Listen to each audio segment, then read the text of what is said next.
Hi friends, இன்றைக்கி நம்ம என்ன பார்க்க போகிறோன்னா ஒரு நான்வெஜ் காம்போ, அதாவது சீ ஃபுட்டை வச்சு ப்ரானு ஃபிஷ் எடுத்திருக்கோம். ப்ரான் மசாலா ஃபிஷ் ஃப்ரை இதான் இன்றைக்கி நம்ம வீட்டில் லஞ்சு. வாங்க பார்க்கலாம். நான் ஒயிட் பாம்ப்ளெட் எடுத்திருக்கேன் ஃப்ரை பண்ணுறதுக்கு. நல்லா வாஷ் பண்ணி வச்சுருக்கேன் பாருங்கள். அதில் ஜிஞ்சர் கார்லிக் பேஸ்ட்டு 2 ஸ்பூன் போட்டிருக்கேன். பாருங்கள் ஃபிஷ் எவ்வளோ நல்லா ஃப்ரெஷ்ஷாக இருக்குன்னு. அதோட சால்ட்டு, மஞ்சப்பொடி, மிளகாப்பொடி நான் ஒரு 2.5 ஸ்பூன் போட்டிருக்கேன். உங்களுக்கு எவ்வளோ மீனோ அவளுக்கு ஏற்ற மாதிரி போடுங்க. கூடவே சோம்பு பவுடர். நீங்கள் மிளகா, சோம்பு, இஞ்சி பூண்டெல்லாம் மிக்சியில் அடித்தும் போட்டுக்கலாம். நான் எல்லாமே வீட்டிலே பவுட்ரு பண்ணி வச்சுருக்கனால பவுடராக போட்டுக்கிட்டேன். நல்லா மிக்ஸ் பண்ணி விட்டுருங்க. மிக்ஸ் பண்ணி ஒரு 1/2 hour விட்டுருங்க. அப்போ தான் நல்லா மேரினேட் ஆகும். அதுக்குள்ளே ப்ரான் செய்யலாம். ப்ரானை நல்லா வாஷ் பண்ணி எடுத்து வச்சுருக்கேன் பாருங்கள். மஞ்சப்பொடி போட்டு நல்லா வாஷ் பண்ணியிருக்கேன் பாருங்கள். பார்க்கவே இவ்வளோ நல்லா இருக்குது பாருங்கள் ப்ரானு. இப்போ இதை செய்யலாம். ஸ்டவ்வில் கடாய் வச்சாச்சு. நான் எடுத்துருக்கிறது 1/2 kg ப்ரானு. அதுக்கு எண்ணெய் ஊற்றிக்கலாம். எண்ணெய் காயட்டும் கொஞ்ச நேரம். எண்ணெய் நல்லா காஞ்சிருச்சு. வெங்காயம் போட்டுக்கலாம். நறுக்கி வச்ச வெங்காயம் போட்டு நல்லா கிண்டி விடுங்க.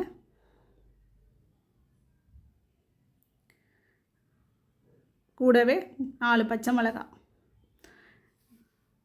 இஞ்சி பூண்டு பேஸ்ட்டு ஒரு 2 ஸ்பூன் போட்டுக்கோங்க. போட்டுட்டு அதையும் சேர்த்து நல்லா கிண்டி விடுங்க. கண்ணாடி பதம் வர அளவுக்கு கிண்டுங்க. அதோட தக்காளி ஆட் பண்ணிக்கோங்க. வெங்காயம் 3 வெங்காயம் போட்டிங்கன்னா ஒரு 5 தக்காளி போட்டுக்கோங்க. அப்போ தான் மசாலா ரொம்ப நல்லா வரும்.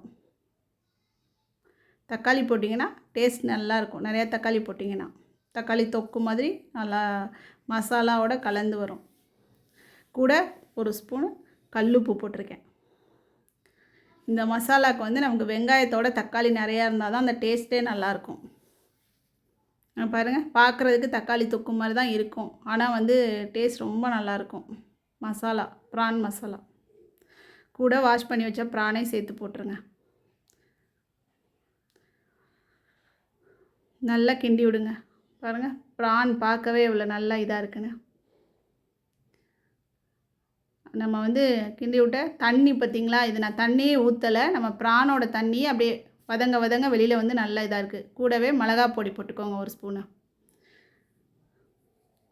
Garam masala powder 1.5 spoon. மல்லிப்பொடி 1 spoon போட்டு நல்லா அதையும் ப்ரானோட சேர்த்து வதக்குங்க. நல்லா தண்ணி விட்டுருக்கு பார்த்திங்களா, கொஞ்ச நேரத்தில் இதாயிரும். பெப்பர் பவுடர் பாருங்கள் நல்லா ரெடி ஆகிடுச்சு பாருங்கள். நான் ரொம்ப எக்ஸ்ட்ரா எதுவுமே சேர்க்கலை. வெறும் மிளகாய் பொடி, மல்லிப்பொடி, தனியா பொடி, கரம் மசாலா, அவ்வளோதான். கொஞ்சம் பெப்பர் பவுட்ரு போட்டுட்டு லாஸ்ட்டில் தண்ணி நல்லா சுண்டிடுச்சு பாருங்கள். கருவேப்பிலை, கொத்தமல்லி போட்டோம். பார்க்கவே எப்படி இருக்குது பார்த்திங்களா. ப்ரான் மசாலா ரெடி ஆயிடுச்சு. இப்போ நம்ம ஃபிஷ் ஃப்ரை பண்ணலாம். அதுக்கு கடாயில் எண்ணெய் ஊற்றி வச்சாச்சு. எண்ணெய் கொதிக்கட்டும். அதுக்குள்ளே சாதம் வச்சிடலாம். குக்கரில் சாதம் வச்சிடலாம். எண்ணெய் ரெடி ஆகிடுச்சு பாருங்கள். சூடானோடனே ஃபிஷ்ஷை போட்டுடலாம். நல்லா ஊறிடுச்சு ஃபிஷ்ஷும். நல்லா பாருங்கள், பார்க்குறதுக்கே நல்லா கிறிஸ்பியாக வந்திருக்கு.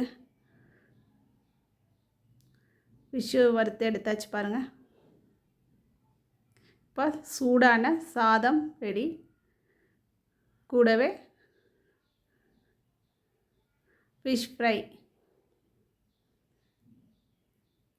நல்ல கிறிஸ்பியான ஃபிஷ் ஃப்ரை பாருங்கள். அதோட நல்ல ப்ரான் மசாலா பாருங்கள். நல்லா பார்க்கவே ரொம்ப நல்ல அழகாக இருக்க மாதிரி இருக்குது பாருங்கள் சாப்பிட்றதுக்கு. கூட ரசம், தக்காளி ரசம், மிளகு தக்காளி ரசம். இதுதான் இன்றைக்கி நம்ம வீட்டில் லஞ்சு. கண்டிப்பாக வீட்டில் ட்ரை பண்ணி பாருங்கள். சிம்பிளான மெத்தடு தான், ரொம்ப ஈஸி தான் ப்ரான் மசாலா செய்கிறது கூட. கண்டிப்பாக ட்ரை பண்ணுங்கள்.